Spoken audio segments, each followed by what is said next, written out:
Bună dragi urmăritori! Bun venit pe canalul nostru! Te afli la adresa potrivită, unde poți accesa instantaneu cele mai recente știri.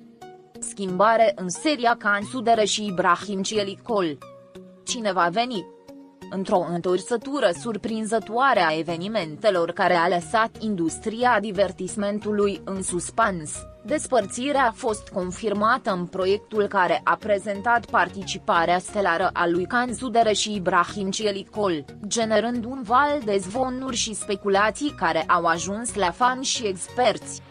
Ceea ce părea o uniune perfectă pe ecran a suferit o ruptură neașteptată, iar acum producția caută un nou răufăcător care, potrivit directorilor, va da tonul pentru următoarea fază a acestei propuneri cinematografice ambițioase. Surse apropiate proiectului asigură că decizia de a separa dinamica planificată inițial dintre Can Sudere și Ibrahim Cielicol nu a fost luată cu ușurință, ci mai degrabă a răspuns la diferențele ireconciliabile în viziunea creativă și tensiunile interne care se dezvoltau de ceva timp. Potrivit relatărilor directe, atmosfera de pe platourile de filmare a fost din ce în ce mai tensionată din cauza presiunii de a îndeplini standarde înalte de producție și a dezacordurilor cu privire la regia scenariului.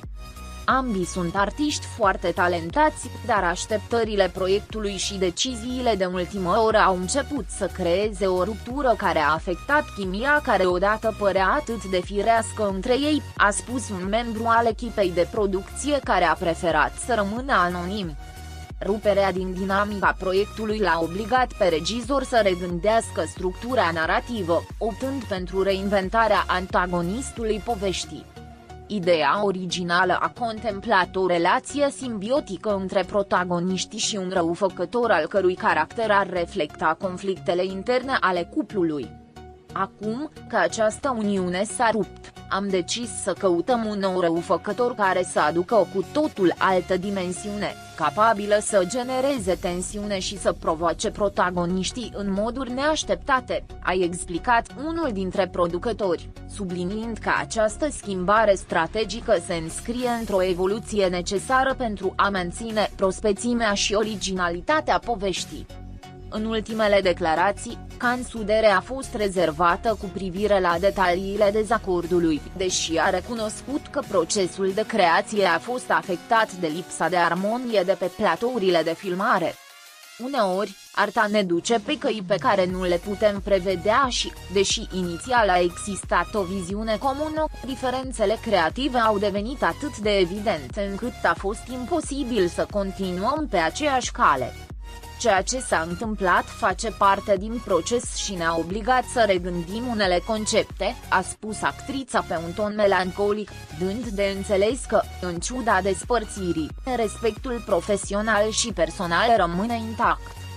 La rândul său, Ibrahim Cielicol a recunoscut într-un interviu că situația a generat un conflict intern profund, explicând că fiecare proiect are propriul său puls și, atunci când energia creativă este fragmentată, este dificil să se mențină coeziunea.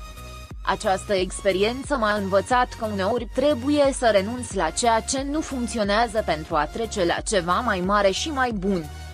Cuvintele sale, pline de sinceritate, au fost interpretate ca un apel la autoperfecționare și rezistența într-un mediu în care perfecțiunea este norma, dar realitatea este mult mai complexă și mai umană. Decizia de a încorpora un nou răufăcător a generat deja un mare entuziasm în rândul adepților proiectului, care văd această schimbare ca pe o oportunitate de a explora noi răsturnări narrative și de a pătrunde în teritorii necunoscute în cinematografia turcă. Scriitorii proiectului au început să lucreze la o figură antagonistă care nu numai că reprezintă conflictele externe ale poveștii, dar servește și ca metaforă pentru transformarea internă pe care personajele trebuie să o sufere. Noul răufăcător va fi o reflectare a fricilor și ambițiilor care coexistă în sufletul fiecăruia. Prezența lor nu va fi doar un obstacol pentru protagoniști, ci o forță care îi va împinge să descopere cine sunt cu adevărat, a spus unul dintre responsabilii cu elaborarea scenariului, generând un val de comentarii și așteptări pozitive în comunitatea filmului. Între timp, pe rețelele de socializare au apărut dezbateri aprinse cu privire la motivele divizării proiectului. Fanii lui Can Sudere și Ibrahim Cielicol sunt împărțiți între cei care cred că diferențele creative erau inevitabile într-un mediu atât de solicitant și cei care consideră că, în ciuda presiunii mari, chimia dintre cei doi ar fi putut fi salvată printr-o mai bună gestionare a conflictelor interne. Cinematograful este la fel de imprevizibil ca viața însăși și, uneori, mari artiști trebuie să meargă pe căi separate pentru a străluci singuri. Sper că amândoi își găsesc drumul și că această nouă întorsătură narrativă ne surprinde în cel mai bun mod, a scris un utilizator de Instagram, reflectând sentimentul unei comunități care urmărește îndeaproape fiecare mișcare a acestor pictograme. Presa de specialitate a mai subliniat că decizia de a căuta un nou răufăcător marchează o schimbare de paradigmă în abordarea proiectului. Analiștii atrag atenția că, în loc să încerce să forțeze o dinamică care nu mai pare naturală, producția a ales să reinventeze povestea, permițând narațiunii să se adapteze la noile realități și provocări cu care se confruntă protagoniștii.